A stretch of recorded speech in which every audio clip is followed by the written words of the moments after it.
आज के इस वीडियो में हम आपको 3 पॉइंट्स बताएंगे कि जिनकी मदद से आप विश्व जल दिवस पर स्पीच डिलीवर कर पाएंगे। आपको अपनी स्पीच की शुरुआत लोगों को संबोधित करके और वर्ल्ड वाटर डे की शुभकामनाएं देकर करनी है। उसके बाद जो सबसे पहला पॉइंट हम कवर करेंगे वह होगा कि हम लोगों को यह बताएंगे कि जल संकट कितना बड़ा हम भविष्य के अंदर देख सकते हैं। कुछ इस प्रकार से आप बोल सकते हैं। साथियों, भारत देश में जल संकट का खतरा मंडरा रहा है। ऐसा कहा जा रहा है कुछ रिपोर्ट्स के मुताबिक कि सन 2050 तक भारत के 50% जिलों में जल संकट को हम देखेंगे। दरअसल रिपोर्ट्स के मुताबिक 2050 तक व्यक्ति की जल की आवश्यकता 30% बढ़ेगी और बढ़ती हुई आबादी के चलते और जल संसाधनों में कमी को देखते हुए 2050 तक एक व्यक्ति के लिए जल की उपलब्धता 15% कम होगी। मतलब क्या हुआ?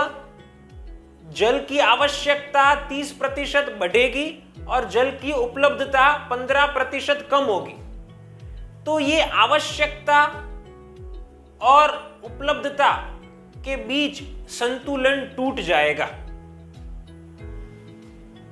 आप सभी को मैं बताना चाहूंगा कि हमारे भारत देश में जल का सबसे ज्यादा उपयोग कृषि के क्षेत्र में होता है।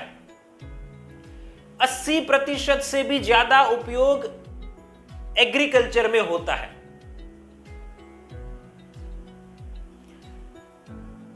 हमारे भारत देश की आबादी को देखने जाए तो पूरे विश्व की आबादी का करीब 17% भारत में है।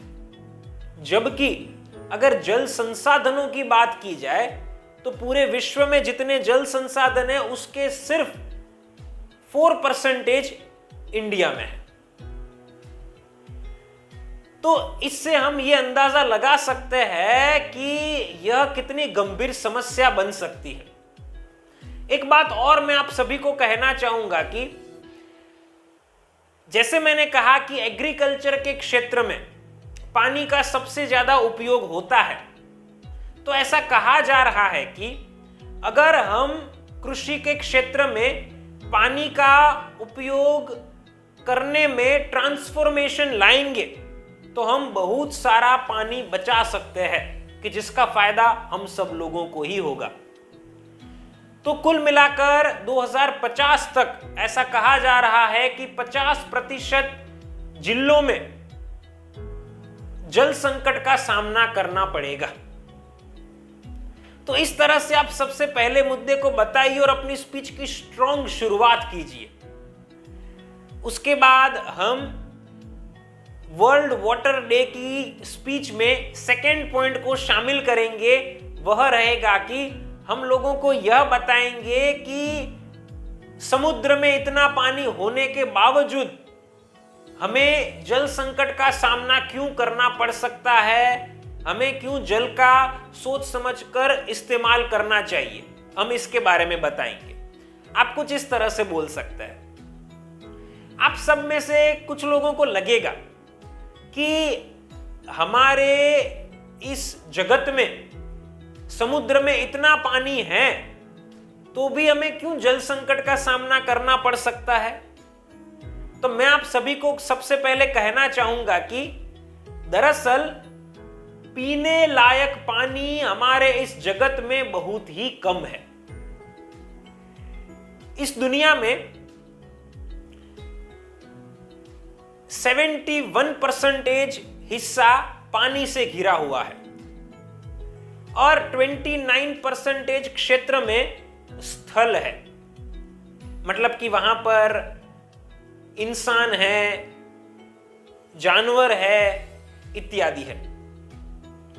अब ये जो 71% में पानी है उसमें भी 97% जो है वह समुद्र से घिरा हुआ प्रदेश है। मतलब जितना पानी है उसमें से 97% में सिर्फ समुद्र है। अब समुद्र का पानी खारा होता है, इसलिए उसका पीने में इस्तेमाल किया नहीं जा सकता है। नो डाउट ऐसा कहा जाता है कि समुद्र का पानी भी अब पिया जा सकेगा, लेकिन अभी तक ऐसा कुछ देखने को वास्तविक जीवन में नहीं मिला हुआ है। तो समुद्र का पानी भी खारा होने के कारण पी नहीं सकते हैं। तो बचा सिर्फ 3%। जैसे मैंने कहा वैसे टोटल जो पानी है उसमें से 97% में समुद्र है। अब जो 3% है उसमें ग्लेशियर है, नदियां हैं, तालाब है, झील है, कुएं हैं, इत्यादि है। अब ये जो 3% है उसमें भी 2.4% में सिर्फ ग्लेशियर है। तो अब बचा कितना हम सब लोगों के लिए? ओनली 0.6%। अब ये 0.6% के अंदर जैसे मैंने कहा वैसे कि नदियां, तालाब, झील, कुएं हैं। तो यहां पर हमें जानने को यह मिलता है कि हम सब के लिए पीने लायक पानी बहुत ही कम है, इसलिए हमें सोच समझकर पानी का उपयोग करना चाहिए। आप में से कुछ लोग कहेंगे कि समुद्र में इतना पानी है, क्यों ना उस पानी का उपयोग हम अन्य क्षेत्रों में करें, जैसे कि कृषि के क्षेत्र में करें। साथियों, मैं आपको बताना चाहूंगा कि उस पानी का उपयोग भी बहुत ही कम जगहों पर किया जा सकता है, बाकी उसका उपयोग नहीं किया जा सकता है। तो यह हमारे लिए लिमिटेशन है। तो इसलिए हम सब लोग उस बात का ख्याल रखें कि एक एक बूंद की कीमत समझे और पानी का सोच समझकर इस्तेमाल करें। तो इस तरह से आप दूसरे पॉइंट को बता सकते हो और अपनी स्पीच को और पावरफुल बना सकते हैं। यकीन कीजिए साथियों, ये स्पीच आपको बहुत ही हेल्प करेगी लोगों के बीच एप्रिसिएशन पाने के लिए। आगे बढ़ेंगे और विश्व जल दिवस के भाषण में तीसरा और आखिरी मुद्दा शामिल करेंगे कि जिसमें हम लोगों को यह बताएंगे कि हमें पानी बर्बाद नहीं करना चाहिए और स्वच्छ पानी पीना चाहिए। इसके बारे में डिटेल में बताएंगे। सुनिएगा मैं कैसे बोल रहा हूं। आप कुछ इस तरह से कह सकते हैं, दोस्तों हम सब लोग क्या कर सकते हैं? हम सब लोग पानी को बर्बाद करने से बच सकते हैं। मैं कुछ हमारी डेली लाइफ के उदाहरण देना चाहूंगा। जैसे कि हम सब लोग नल खोलकर पानी का इस्तेमाल करते हैं। मैंने देखा है कि बहुत सारे लोग वैसे करते हैं कि नल को खोल देते हैं, बहुत ही तेज फ्लो में पानी आ रहा होता है कि जितने तेज फ्लो की जरूरत होती भी नहीं है। तो पानी हम बर्बाद न करें, इसलिए जितना चाहिए उतना ही इस्तेमाल करें, उसे स्लो रखें ताकि पानी वेस्ट न हो। हम यह चीज हमारे बच्चों को भी सिखा सकते हैं कि जिसके कारण वे भी पानी को बचाना सीखें। बहुत सारे लोग शावर का नहाने में इस्तेमाल करते हैं। इस्तेमाल कीजिए, उसमें कोई दिक्कत नहीं है, लेकिन उसको भी जरूरत से ज्यादा फास्ट मत रखिए ताकि हम वहां पर भी पानी को सेव कर सके। हम सब लोग सुबह उठकर ब्रश करते हैं। कुछ लोग गार्गल्स कर रहे होते उस वक्त भी नल को चालू ही रखते हैं और नल से तेज फ्लो में पानी बह रहा होता है। तो यहां पर जब हम गार्गल्स कर रहे हैं, जब जरूरत नहीं है तब नल को बंद रखें ताकि हम पानी का एक्स्ट्रा यूज कम कर सके।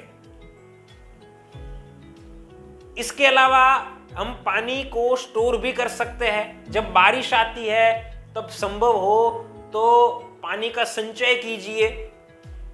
और उस पानी को जहां पर भी संभव हो वहां पर इस्तेमाल कीजिए।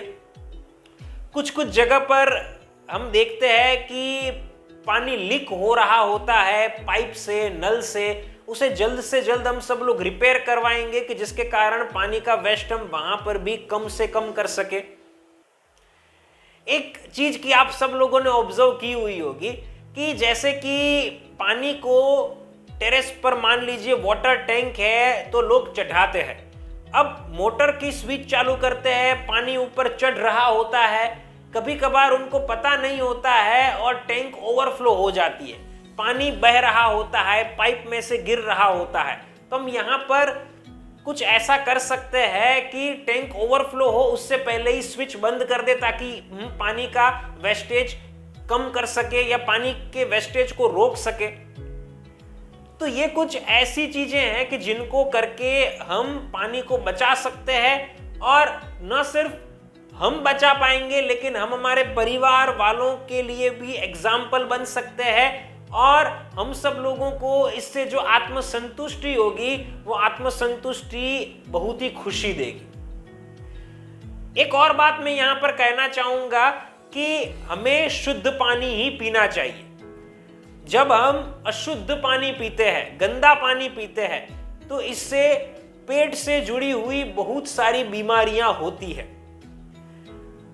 आजकल हम सब लोग देखते हैं कि रेडियो में छोटे छोटे रेस्टोरेंट्स जो लोकल लेवल पर होते हैं वहां पर लोग खाना खाने के लिए जाते हैं, कुछ पीने के लिए जाते हैं। तो मैं यहां पर कहूंगा कि आप उन जगहों पर पानी तो बिल्कुल मत पिए, आप अपना घर का पानी लेकर जाइए, क्योंकि वहां का पानी हो सकता है कि शुद्ध न हो और उससे आपको बीमारियां हो सकती है।